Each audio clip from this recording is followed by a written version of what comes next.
universitária criada em 13 de março de 2009, com o objetivo de desenvolver a política editorial da UFESA, editando obras de relevância social e acadêmica, de forma a garantir a difusão de conhecimentos técnicos, científicos, políticos, artísticos e culturais, bem como o apoio ao ensino, à pesquisa e à extensão, em consonância com a política geral da UFESA, dará início ao 6º encontro do projeto Café Filosófico.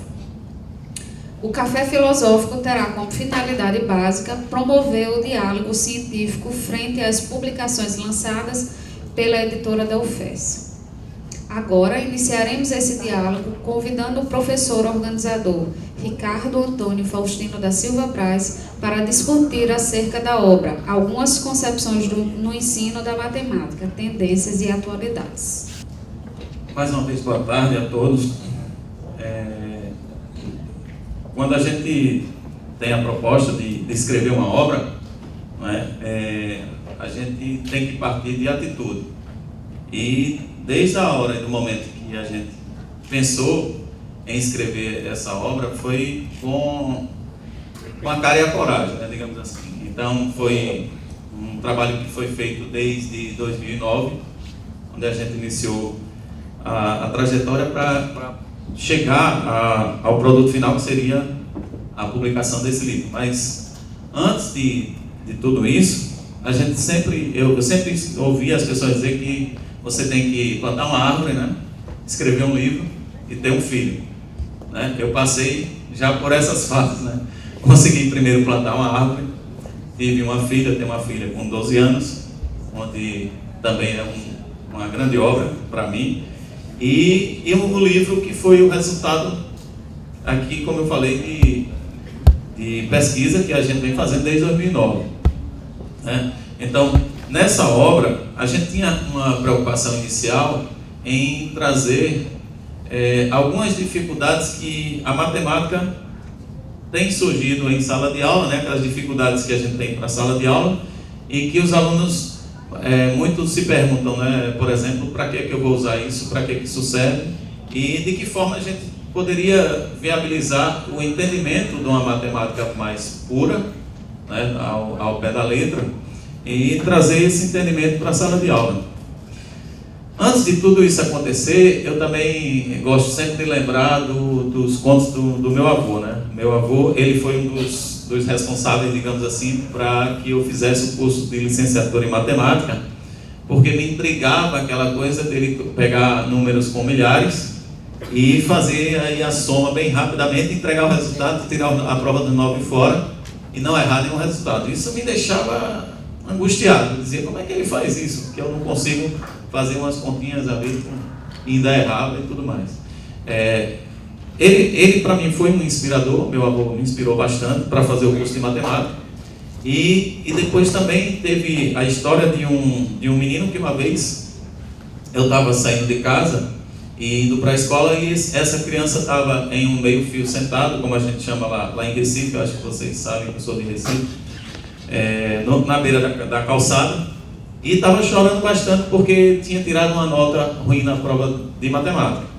E eu disse, rapaz, o que foi que houve? Por que é que você está chorando aí? Ele disse, eu não fiz uma prova boa de matemática, tirei uma nota muito ruim e meus pais me deram uma surra, né? Deram umas tapas, e eu estou aqui nessa calçada, aqui vendo o tempo passar para ver se a matemática destila aqui. E foi muito interessante. E aí eu perguntei, mas o que foi que aconteceu com você? Ele disse, olha, eu tenho... E seus pais? Eu tenho meu pai e minha mãe. Meu pai é autônomo, minha mãe é professora, não tem tempo de me ensinar nem meu pai nem minha mãe. Eu estou sempre indo para a escola, mas ninguém me acompanha.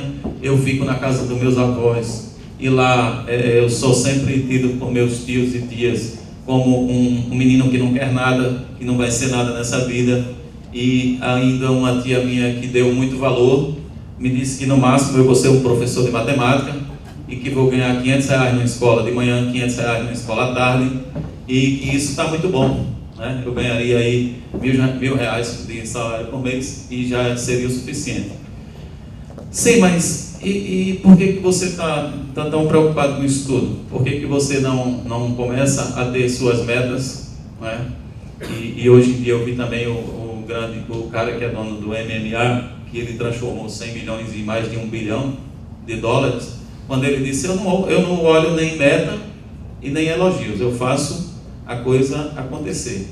E na época eu falei para esse menino, por que você não começa a querer fazer a sua parte, né? Não começa a fazer tomar aí teus objetivos e vai estudar e faz sempre pensando nos teus objetivos, nas tuas atitudes, nas tuas metas, e tenta fazer a tua vida. E aí esse menino, depois eu não vi por muito tempo, consegui encontrá-lo outro dia, mas muito rapidamente. Então, voltando à obra, aqui o que é que acontece? Veja, esse livro ele está dividido em 5 capítulos, né? Nós pensamos aqui, no primeiro capítulo, um ensino de álgebra. A gente sempre teve uma preocupação com álgebra, porque os meninos têm essa dificuldade muito grande na questão de letra, né? Quando é só número, fica mais fácil. E professor, entrou um X aqui na história, esse X da questão aqui, ele é uma variável, ele é uma incógnita, o que é isso? Até muitos professores de matemática ainda fazem essa confusão.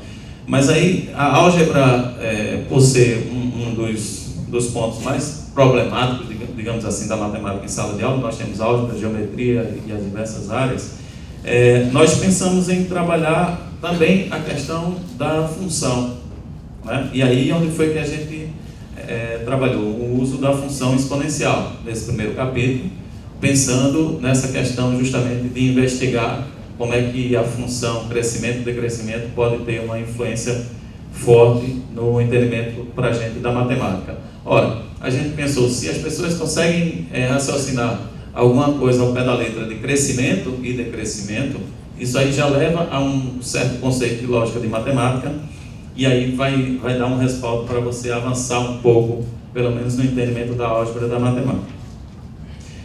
No segundo capítulo, nós fizemos aqui rebuscamos aqui a questão do tradicionalismo, das tendências do ensino, né? O tradicionalismo, o construtivismo, porque o que inquietava a gente era o seguinte: veio a história da didática da matemática com a didática francesa nos anos 70, e tinha muito essa história que a gente tinha que quebrar o tradicionalismo, porque eu tive, por exemplo, os professores de matemática que eu tive lá na UFPE, eu não desejo para ninguém, nem nunca quis ser aqueles professores, né, que a matemática estava lá em cima no pedestal e os alunos estavam mais distantes do que vocês estão aí de mim o possível, né? Então não era esse o professor que eu gostaria de ter, nem indicaria para ninguém. E aí vinha aquela coisa do tradicionalismo, o construtivismo, né? Como é que a gente vai trabalhar com essa coisa na didática da matemática? E essa crise rondou na cabeça nossa aí, e em nossa pesquisa a gente percebeu que nem uma coisa nem outra, né? Tem hora que a gente precisa realmente trabalhar com a matemática de forma tradicionalista, mas boa parte dá para a gente trabalhar também com o construtivismo, né? Com a matemática contextualizada, com a matemática mais atraente, digamos assim, mais crítica, mais dinâmica do ponto de vista. Então, esse segundo capítulo, a gente traz essa questão das tendências no ensino da matemática. E aí, a gente coloca o platonismo, temos aqui também as tecnologias, um pouco da história da matemática, porque é muito interessante, quem é professor de matemática aqui, que pode estar presente aqui, ou de outras áreas, quando a gente leva para os alunos de sala de aula uma questão de história, né? Como salta aos olhos a coisa da história, né? Como eles começam a vislumbrar e foi por aí, né? Como a história de Gauss, que com 9 anos de idade deduziu a fórmula de soma de PA, né? Quando ele estava na sala de aula atrapalhando a aula, e o professor disse: ei, você aí, vem cá, você vai ter que somar de 1 até 100 até o final da aula. 1 mais 2 mais 3, mais 4, até chegar em 100. O professor tinha o objetivo de ganhar tempo para poder dar aula, né? Mas ele não sabia que estava mexendo com um gênio. E aí Gauss, com 10 minutos, Gauss falou: professor, terminei. Aí o professor falou: Gauss, se você tiver com brincadeira, você não vai estar suspenso das minhas aulas não, você vai estar expulso da escola. Você imagina na época de Gauss, como se eu, né, agora na época da gente da matemática já tinha esse pedestal, imagina naquela época. E aí o professor, como eu falei, não sabia que estava brincando com um gênio. Gauss chegou e falou: professor, se você somar 1 mais 100, quanto é que dá? 2 mais 99, quanto é que dá? 3 mais 98, dá sempre 101, né? Quantos números tem de 1 a 100? Não tem 100? Então você soma eles e divide por 2. Você soma o primeiro número com o último, multiplica por 100 e divide por 2. Ele, com 9 anos de idade, deduziu a fórmula de soma de PA. Eu me lembro que na época que eu estava na faculdade, quando o professor me contou isso, eu digo: nunca mais que eu esqueça essa fórmula de soma de PA. Não é possível, né?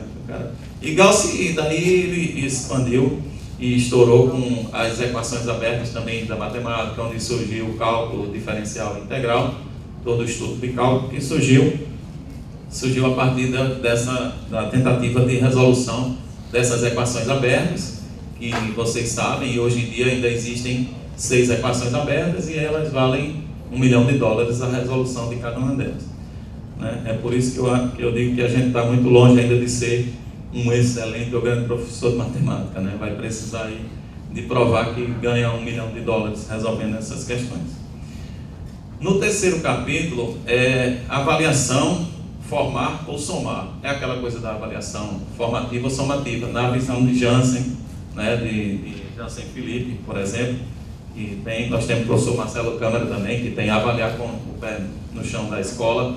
Eu me baseei mais ou menos nessas ideias aí, de Jansen, de Marcelo, para a gente escrever esse capítulo, que é o capítulo de avaliação, onde tem a avaliação formativa, a avaliação somativa, né, na ideia de construção de uma nota para o aluno.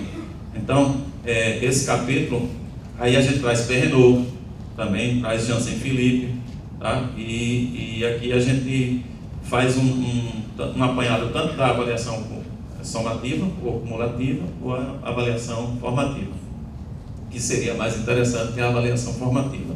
Eu vi muito isso agora nos Estados Unidos, no período que eu passei lá. Eles trabalham muito com a avaliação formativa e contextualizada, né? Sempre colocando os alunos para questionar, né? Não tem uma prova apenas somativa, ou não tem somativa. No quarto capítulo, foi um capítulo que a resolução de problemas, né? Então foi um capítulo que inspirou a gente por John Nash. Quando a gente viu um filme Uma Mente Brilhante, que eu acho que vários de vocês aqui já assistiram, onde John Nash ele pega uma teoria de Adam Smith, né, e consegue, através da teoria de Adam Smith, ele consegue trazer uma ideia de teoria dos jogos. E aí ele revoluciona o ensino, né, da matemática, quando ele traz essa ideia de teoria dos jogos, né, no sentido de montar estratégias.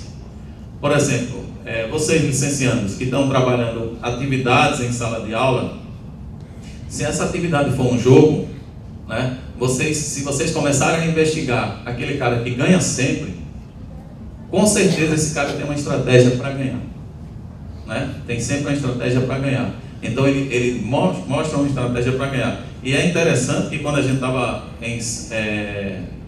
testando, digamos assim, essas atividades em sala de aula, aí a gente vê que as crianças, os pequenininhos, quando estavam ganhando, né, é porque eles já sabiam, inclusive, abre aspas, a roubar, né, no jogo, né? Eles sabiam como é que conseguia burlar a lei do jogo para ganhar. Então, é criada uma estratégia, né? O cara cria modelos mentais de estratégia para ganhar. E aí é onde está a coisa da teoria dos jogos, onde você monta estratégias. Eu estava outra vez falando com o pessoal da Polícia Civil lá em Recife, falando um pouco do livro que eles me perguntaram. Eu coloquei a venda lá na Livraria Saraiva, lá no Shopping Recife. E aí eles me perguntaram onde é que eles teriam isso na aplicação deles na Polícia Civil, por exemplo. Eu disse: vocês investigam casos, né? Então vocês montam aí algumas estratégias. Aí ele disse: professor, tá bom, não precisa mais comentar, já dá para a gente entender onde é que está toda a estratégia. né? E planejamento, né? Tudo que a gente faz com planejamento, tem estratégia, e aí nos jogos também tem isso. Então, a resolução de problema agora, voltando para a questão da matemática, aí tem o grande estudioso que foi o George Polya. George Polya, ele trouxe essa ideia de resolução de problemas para a matemática em etapas. Então, para o pessoal da pedagogia entender, é muito parecido com o que o Piaget faz naquelas fases de assimilação, acomodação. Você tem um estágio de equilíbrio, aí você provoca o aluno, ele entra em desequilíbrio, ele para reequilibrar, ele vai passar por assimilação e acomodação, não é isso? Então, na resolução de problema, o que é que Polya faz? Ele diz, olha, eu peguei uma questão de matemática, então eu faço a leitura dessa questão. Automaticamente eu começo a fazer uma interpretação desse enunciado, porque às vezes os próprios alunos, os nossos alunos dizem, professor, eu não soube fazer essa questão porque eu não entendi o enunciado da questão, né? Então, se você não entende o enunciado, Polya colocou que isso aí também já é uma forma de ele não ter visto aquela questão anteriormente, mesmo que seja de uma forma parecida, mas não igual à questão. Então faz a leitura, a interpretação, para poder fazer, agora ele vai entender, através dos modelos mentais que ele tem, eu já resolvi isso antes. Então, se ele já resolveu isso antes, ele tem alguns modelos mentais que vai validar a resolução da questão. E aí depois ele vai institucionalizar essa questão, que seria o quê? Seria passar agora a socializar com os colegas, né? Isso a gente vê também já na matemática moderna com o Brousseau. O Brousseau, ele já traz essa ideia também de socialização disso. Então o Brousseau já entende que o aluno aprendeu quando a institucionalização desse conhecimento, do saber, né? Aí a gente traz isso nesse capítulo de resolução de problemas. Então, vocês vão perceber, tem Skinner, porque a gente também vê a questão de... colocamos aqui Descartes, problemas de Descartes. Tem, como eu falei, Skinner e a escola do behaviorismo, né? Behaviorista, que é do comportamento. A gente também tem casos como esse. E a gente começou a fazer a resolução de problema lá na antiga sétima série, né? Agora, o sexto ano, aliás, no caso, a quinta série. E aí também a gente tem a heurística da resolução do problema de George Polya. Para quem for, no caso, ler, entender um pouquinho do que é que Polya coloca como essa estratégia para a resolução do problema. Tá? E o que é também importante é a elaboração de um plano para resolver o problema.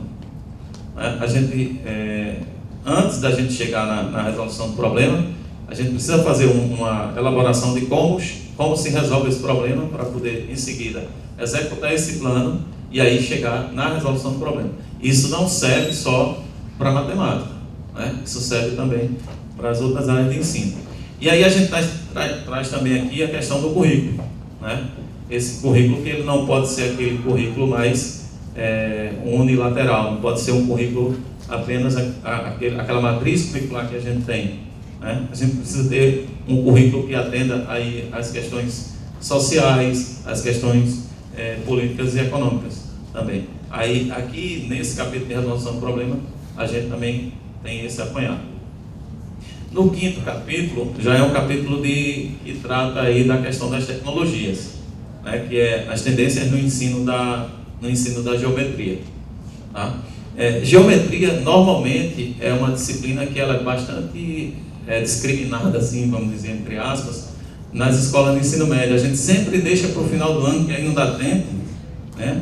E aí a gente termina aqui fazendo de qualquer forma, ou levantando o tapete, jogando a poeira embaixo e fazendo de conta que fez geometria. Então, no ensino de geometria, a gente traz esse capítulo aqui, aí mostra exemplos de como se aplicar com o computador, alguns softwares, né? Que é o Cabri, até o próprio GeoGebra, né? Que é um software livre, alguns de vocês conhecem.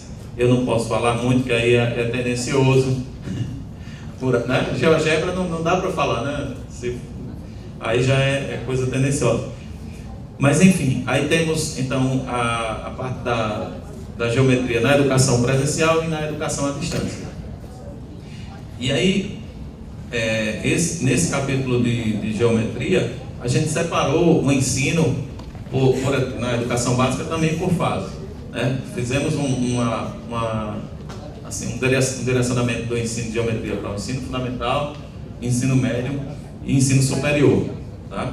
E sem deixar de lado a questão da aplicação das tecnologias para a informática e com o software que a gente tem, principalmente o software 3D. Geometria sempre foi um assunto um pouco esquecido, não só no ensino médio, mas um pouco no ensino superior. E aí, voltando então à questão do menino lá, que eu conversando com ele, disse aí, encontrei ele novamente, ele disse, e aí, você conseguiu terminar seus estudos? Você conseguiu superar aqueles puxões de orelha que você levou da sua tia lá e do seu pai, porque você não conseguia estudar matemática? Ele disse, consegui terminar meus estudos, terminei minha faculdade e hoje eu consegui ser autor de livro. Muito obrigado.